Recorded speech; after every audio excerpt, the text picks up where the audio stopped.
If you think 2020 was the crisis, you haven't seen 2026. This is the year everything breaks. Not just inflation or crime or broken politics. We're talking total system failure. The US just passed $35.7 trillion in national debt. That's $100,000 for every single citizen, including babies.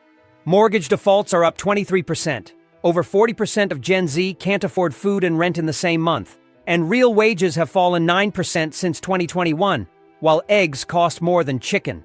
But this isn't just bad luck. It's a pattern. A slow-motion collapse that's accelerating right now. Quietly, rapidly, system by system. And I'm going to walk you through the 10 signs that prove 2026 won't just be rough.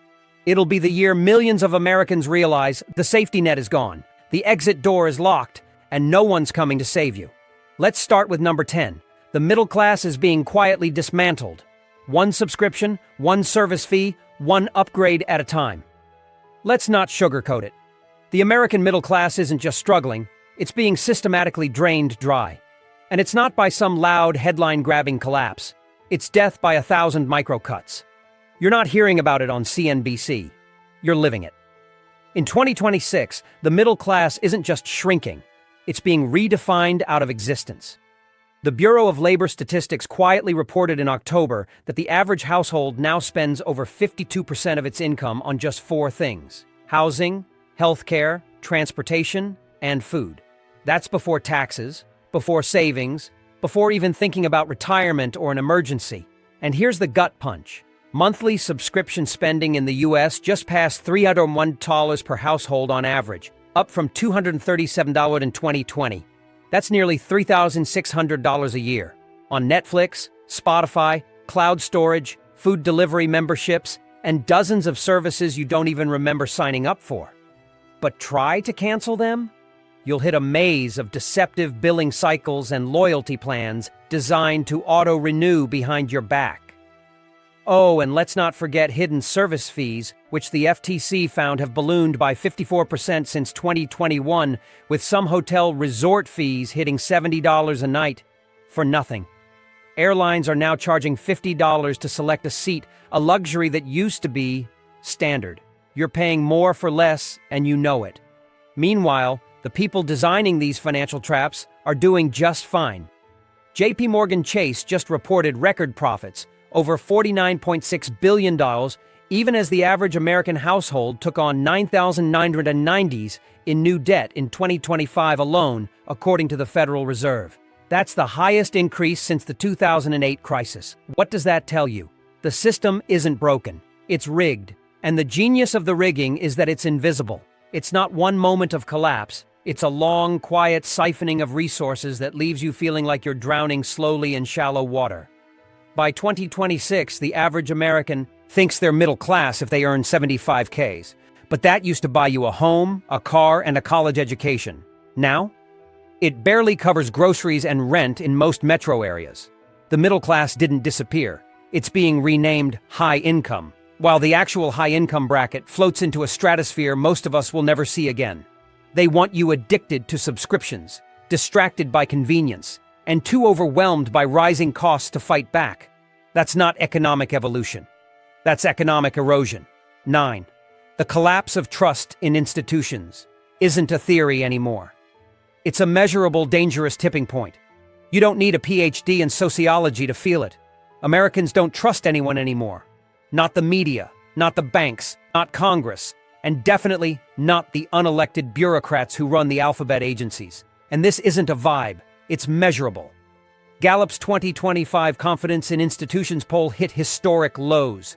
Just 7% of Americans trust Congress, 11% trust television news, and only 27% trust the Supreme Court. That's not a functioning democracy. That's the early signs of societal breakdown. And in 2026, this is going to metastasize into something far more volatile. Why? Because when trust collapses, everything gets weaponized. Facts, laws, elections, education, even weather reports. People don't just disagree anymore. They believe the other side is lying to them on purpose. Think about that. We now have dueling realities. In a country where half the population thinks inflation is under control because the Fed says so, and the other half is watching their grocery bills explode week by week, truth itself becomes subjective. And into that vacuum steps chaos. Here's the deeper threat. People are opting out. According to Pew, over 46% of eligible Americans didn't vote in 2024. Not out of laziness, but out of disgust. That number is expected to rise even further in 2026's midterms. And guess what happens in a system where most people no longer believe participating matters? You get power concentrated into smaller, more extreme groups. The fringes become the center. That's when civil unrest stops being a protest and becomes a movement. That's how banana republics are born. And it's already happening. 22 states now have active succession or nullification movements, and over 63% of Americans in a Rasmussen poll said they believe we're on the verge of civil war. That used to be internet fringe talk. Now it's water cooler conversation. Meanwhile, nearly 40% of Gen Z say they get their news from TikTok influencers, not reporters, not newspapers, not even YouTube. Think about that. The next generation of voters is building their worldview from short-form content curated by algorithms and corporate overlords in Beijing and Silicon Valley. You can't have a national consensus when no one agrees on what's real. And you definitely can't run a country like that. 2026 won't just be a political year. It will be the year Americans stop pretending this is sustainable. The post-trust society isn't coming. It's here, and it's about to get worse. 8. A quiet exodus is happening, and it's accelerating faster than you think. Everyone's talking about immigration, but almost no one is paying attention to the other exodus. Americans quietly leaving their own country. And no, I'm not just talking about the ultra-wealthy buying villas in Portugal or tech bros moving to New Zealand bunkers. I'm talking about regular families, middle-income Americans, who've looked at the cost of living, the chaos, the political gridlock, and said, we're out. In 2025 alone, over 360,000 Americans renounced their citizenship or established permanent residency abroad, according to the U.S. Treasury Department. That's up 39% year over year, and the real number may be higher due to processing backlogs. The top reasons? Healthcare costs, declining education standards, inflation, and personal safety. And while the media keeps churning out stories about record low unemployment, they're not telling you how many remote American workers are now living in Mexico, Panama, Ecuador, and Thailand. Not as tourists, but full-time residents, paying cash, raising families, and enrolling kids in private schools for a fraction of the U.S. cost. The phrase geographical arbitrage used to be for millionaires. In 2026, it's become a survival strategy. You can rent a luxury apartment in Mexico City for $800 a month, get quality healthcare for $40 a visit, and eat better, safer food than what you get in American grocery chains for half the price. This isn't fantasy. It's happening right now. Go search digital nomad family or expat homeschooling. These people aren't hippies. They're accountants, engineers, and ex-urban professionals trying to escape a country that feels like it's turning against its own middle class. But here's the darker twist. While citizens leave, foreign investors and hedge funds are buying America out from under us. BlackRock, Vanguard, and foreign buyers now own 25% of all single-family rentals in major U.S. cities. Whole neighborhoods have become investment portfolios. You don't get to live in your own country. You get to lease it back from people who don't live there. The result? Rents have spiked 27% nationwide since 2021 and show no signs of slowing. In short, Americans are being priced out of America. The exit door is open. The ones who can leave are. The ones who can't? They're stuck paying $2,300 for a one-bedroom in a city they helped build, now owned by someone who's never set foot there. The American dream hasn't just been delayed, it's been outsourced. 7. Retirement is a lie. The greatest Ponzi scheme in American history is about to detonate. Retirement in America is a math problem that doesn't solve anymore. And in 2026, the delusion is finally reaching critical mass. For decades, workers were told the same bedtime story. Clock in, play by the rules, pay into the system, and one day you'll ride off into a sunset of cruises, grandkids, and golf. That was the promise. But the math? The math never worked. Not for most people. According to Fidelity's latest data, the median 401k balance for Americans aged 65 and over is just $88,400. That's enough to live on for about 18 months at best. And Social Security? Don't count on it.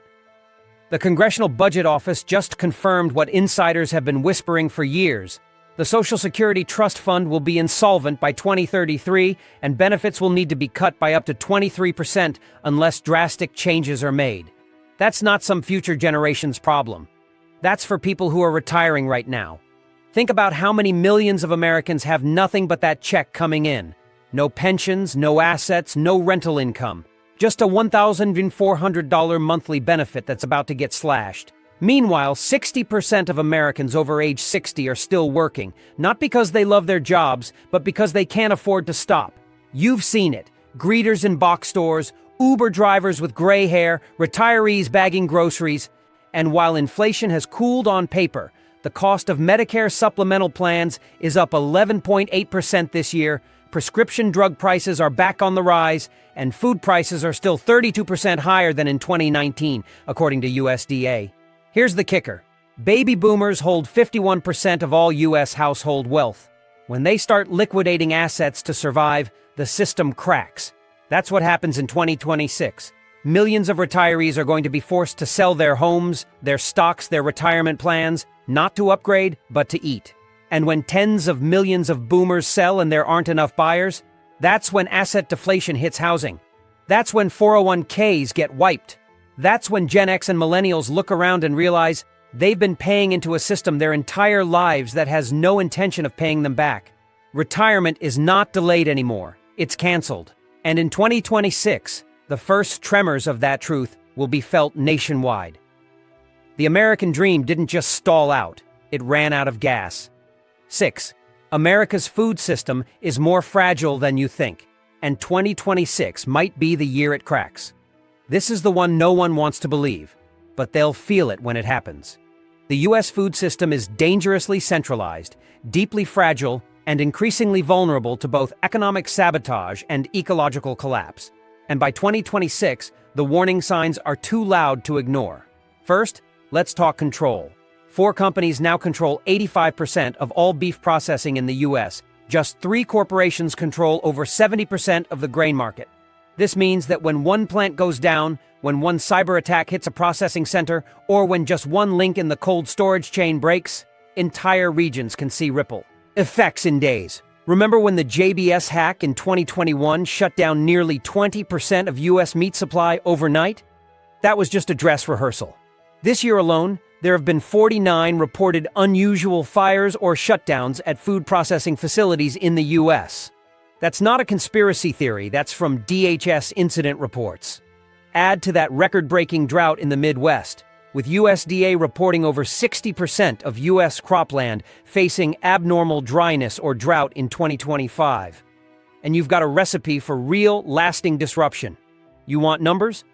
The average price of eggs rose 28% last year. Rice imports are up 70%.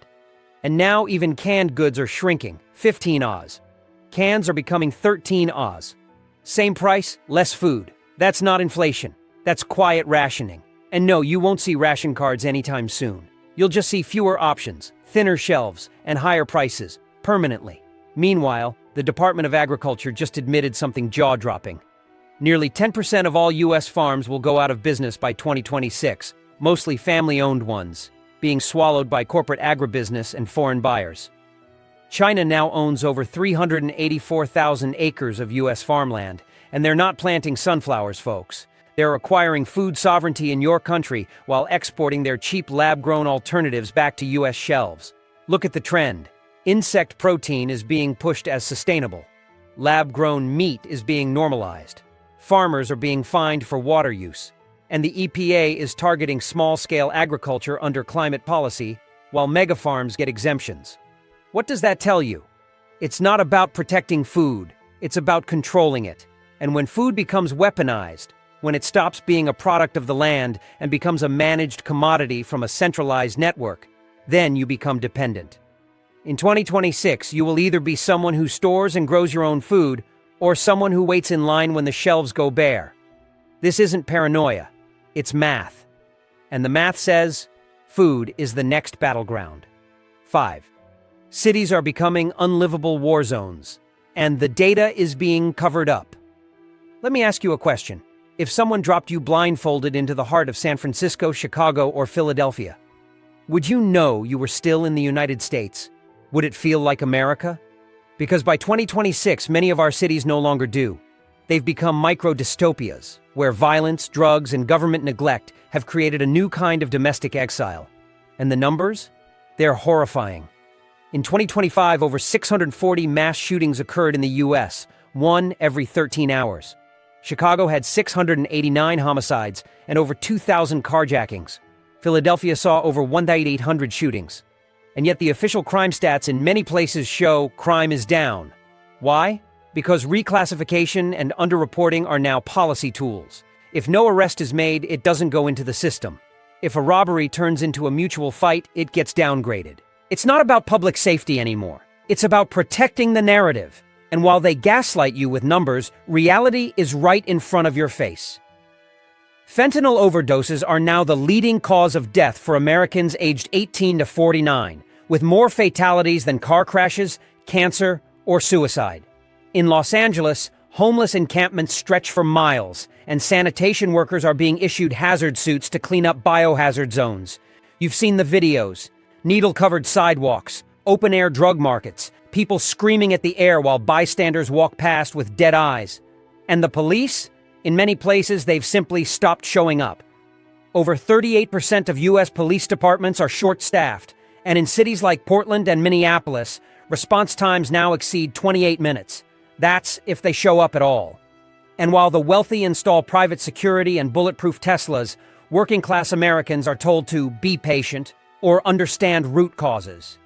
What root cause justifies your kid getting mugged on the way to school? Or your car being stripped in your own driveway? Or your grandmother being assaulted for her purse at a bus stop? The truth is ugly. We are witnessing the Brazilification of American cities. A two-tiered society where the rich live in gated digital palaces and the rest navigate an open-air jungle. If you're waiting for it to get bad enough that someone finally fixes it, stop waiting. That moment already passed. 2026 is the year people flee, not reform. The only way to win now is to leave. 4. The healthcare system isn't broken. It's predatory by design, and you're the product. American healthcare is not about health. It's about monetized illness, and in 2026 it's becoming so obscenely exploitative that even insiders are starting to whistleblow. You're not a patient, you're a revenue stream, and the more confused, scared, and chronically ill you are, the more profitable you become. Right now, U.S. healthcare spending sits at a jaw-dropping $4.7 trillion, or roughly 18.3% of GDP, according to the Centers for Medicare and Medicaid Services. That's more than the GDP of Germany. And yet, we rank 47th in life expectancy and 36th in healthcare efficiency. Explain that math. Spoiler, you can't. Because it's not healthcare. It's a cartel. And you're not a customer. You're the mark. Want proof? A new report from the Rand Corporation found that hospitals routinely charge over 400% of Medicare rates for the same procedures. And it's getting worse. The Wall Street Journal recently uncovered that many hospital systems are using AI billing tools to automatically deny claims, forcing elderly patients and desperate families to fight Kafkaesque appeals processes just to access the care they already paid for. These aren't glitches, they're features. Add to that the fact that Big Pharma raised prices on over 4,200 drugs in 2025 alone, some by as much as 1,000%, and you start to see the picture. And it gets even darker. The average American now spends $13,193 per year on healthcare-related costs, more than food, housing, or transportation. That's per person. For a family of 4, that's over $53,000 a year. And 64% of it is out of pocket, according to the Kaiser Family Foundation. Even basic care is turning into a luxury. You want to see a doctor in 2026? Get in line. The average wait time for a primary care visit is now 26 days, with specialists booking out 3 to 6 months in urban areas. And forget rural towns, they're becoming medical deserts. Over 1,200 rural hospitals are at risk of closure, and more than 50 counties now have 0 practicing OB-GYNs. And who fills the vacuum? Telehealth scams, AI chatbots that misdiagnose, or worst of all, corporate chains like CVS and Amazon clinics, where you'll get a 7-minute visit with someone who's incentivized to upsell prescriptions instead of solve your problem. And this doesn't even touch the explosion of medical bankruptcies, which still account for 66.5% of all personal bankruptcies in the US, according to the American Journal of Public Health. You get sick, you lose your job, you lose your job, you lose your insurance, and one ER trip costs $12,000. That's not a system failure, that's a trap.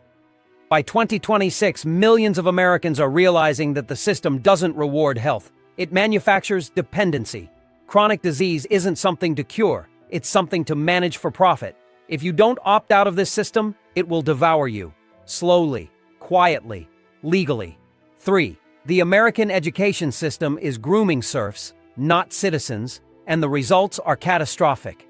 Here's the part that stings the most. We are not just watching a generation get dumber, we're watching it get deliberately de-skilled, emotionally destabilized, and financially enslaved.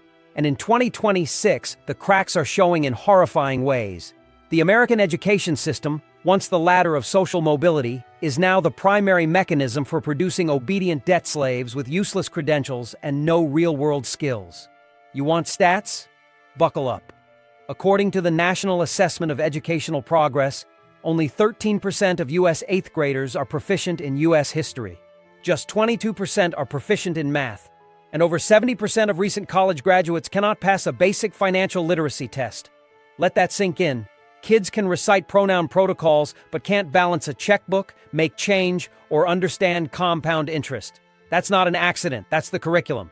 And while we're at it, student loan debt in 2026 just passed $2.1 trillion. That's $2.1 trillion of unsecured, non-dischargeable debt, meaning if you die, your kids inherit it, and if you default, they garnish your wages, seize your tax refunds, and ruin your credit. Not even bankruptcy wipes it out. And what's all that debt buying you? A degree that qualifies you for jobs that either don't exist or pay less than what truck drivers and electricians make. Trades which, by the way, Gen Z is actively discouraged from entering. Why?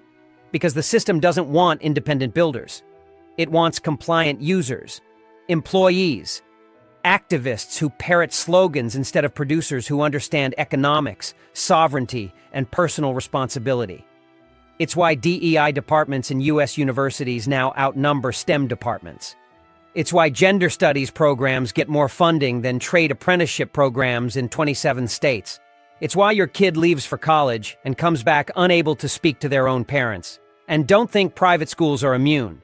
The elite institutions are even worse, breeding ideological shock troops who graduate into NGO bureaucracies, tech think tanks, and government roles where they apply the same warped worldview to policies that affect you and your children. In short, the education system has become the ideological distribution center for cultural destabilization. By 2026, we're not dealing with bad schools. We're dealing with a generation trained to be incapable of critical thinking and deeply traumatized by institutions that told them victimhood is virtue and safety is submission. Meanwhile, trade skills are vanishing. Half of all U.S. plumbers, welders, and electricians are set to retire by 2030, and less than 20% of vocational training programs have the enrollment to replace them. That means bridges don't get built, power lines don't get fixed, water systems rot, and the kids holding degrees in interpretive dance and social justice journalism will have no clue how to survive, let alone thrive, outside of curated Wi-Fi bubbles and gig economy scraps. If you want to see a nation crumble, watch what it teaches its children. In 2026, we are staring directly into the abyss of that failure. 2. Digital censorship and AI surveillance will make 1984 look like an instruction manual. Most people still think censorship is something that happens online, as in, someone gets banned or a video gets taken down. But that's the old model.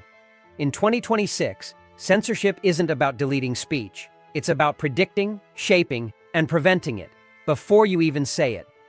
Welcome to the new regime. AI-powered, algorithmically enforced, pre-crime narrative control. And it's happening right now. Start with the infrastructure. As of this year, 90% of internet traffic flows through just 6 companies, all of which are aligned with federal public-private partnership programs designed to combat disinformation, a word that now basically means anything that threatens centralized power. The Department of Homeland Security's CISA program, that's Cybersecurity and Infrastructure Security Agency, has already been caught coordinating directly with social media platforms to flag and suppress domestic narratives around elections, vaccines, finance, and war. Yes, domestic narratives, meaning you, not foreign actors. They are not stopping propaganda. They're managing your reality. But here's where it gets chilling. The new frontier is predictive suppression. AI is now being used to score content before it's posted. If your post contains problematic patterns, it can be shadow banned, delayed, or flagged before anyone even sees it. It's already active on YouTube, Facebook, TikTok, and yes, even your Gmail. Some AI models are scanning private messages to identify hate speech or radicalization risk. And who defines those terms? Not you, not Congress, but unelected NGO consultants, funded by defense contractors and big tech billionaires. Combine that with the rapid rollout of CBDCs, central bank digital currencies, and you have the full package: narrative control plus financial enforcement. You post the wrong opinion, your payment gets flagged. You try to buy ammo, meat, or off-grid gear, your transaction gets frozen for review. Sound paranoid? Visa, MasterCard, and PayPal have already frozen accounts of people for wrongthink. Now imagine what happens when the Fed itself is in the loop. And let's not forget facial recognition, digital ID, and smart home integration. Amazon knows when you flush your toilet. Google knows what temperature you like to sleep at. And now, AI systems like Palantir's Gotham platform, originally designed for military battlefield awareness, are being sold to police departments, DHS, and local governments to track threat signals in domestic populations. This isn't theoretical, it's active. In 2026, you will live under the most advanced surveillance grid in human history, and it won't look like barbed wire or jackboots. It'll look like convenience, smart homes, seamless access, curated feeds, and behind it all, a digital panopticon that doesn't need to punish you because it already knows how to keep you silent. The cage doesn't need locks if the prisoners never speak. 1. The American dollar is being set up to fail, and when it goes, so does everything you know.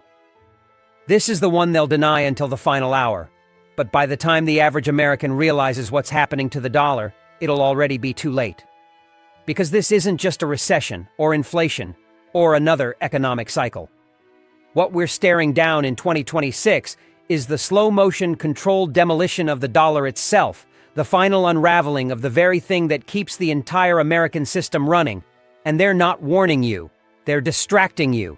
Since 2020, the US has printed over 7.2 trillion new dollars out of thin air. That's over 40% of all dollars in existence today. That's not stimulus. That's monetary arson. And now the fire is getting out of control.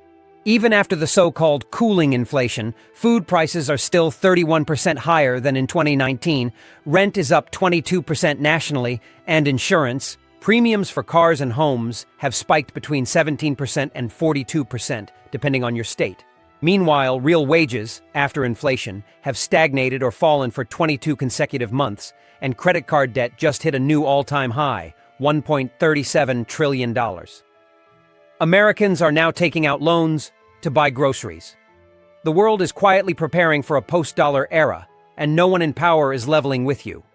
China and Russia just finalized a deal to settle 100% of their oil trade in yuan and rubles. India is buying Iranian oil in rupees. Brazil, Saudi Arabia, and even France are testing trade settlements in non-dollar currencies. The BRICS nations, which now represent over 45% of the world's population and a growing chunk of global GDP, are openly building a new reserve currency backed by commodities, not debt. They're not hiding it. They're telling us what's coming. So what happens when the world no longer needs US dollars to buy energy? When oil stops being traded in dollars, also known as the petrodollar collapse, foreign demand for dollars vanishes. And with it, our ability to export inflation dies. That means everything Americans import, food, electronics, medicine, vehicles, skyrockets in price. Think hyperinflation is a third world problem? It hits home fast when the only thing backing your currency is faith, and the world loses it. And make no mistake, faith in the dollar is already breaking. Foreign central banks dumped $346 billion in U.S. treasuries last year. The Federal Reserve is now the single largest buyer of U.S. debt because nobody else wants it. And in 2026, we're projected to add $2.7 trillion in new debt just this year alone. That's more than the entire GDP of Italy. Every day, America borrows $10.6 billion just to stay alive. That's not a budget. That's life support. The CBDC rollout is coming, fast. Central bank digital currencies. The Fed is already piloting its version, FedNow, and dozens of banks are on board. It's not a conspiracy. It's on their website. They're re-engineering the dollar to become programmable, traceable, and restrictable. That's not just digital money. That's the end of financial freedom. When your money lives in a Fed wallet, they can decide what you spend it on, how much, and when. You think that's far-fetched? Canada already froze citizens' bank accounts for protesting. Imagine what happens when the Fed itself is the bank and the judge. In 2026, the real collapse won't look like breadlines and riots. Yet. It'll look like bank runs that start online and go viral in hours. It'll look like ATMs with temporary outages, payment apps mysteriously freezing, and panicked politicians holding midnight press conferences to restore confidence. And when that moment hits, and it won't just be about money. It'll be about identity, stability, and trust. When the dollar breaks, the systems we've built on top of it, retirement, savings, trade, wages, taxes, pricing, all of it disintegrates. That's why this is number one. Because when this domino falls, it doesn't just shake the economy, it tears through everything. Government, law, employment, housing, healthcare, everything. You want to know why so many elites are stockpiling farmland, ammo, and private security? It's not because they think inflation might tick up. It's because they know the music is about to stop and only a few people have chairs. You still have time, but the window is closing. Prepare like the dollar is dying, because it is.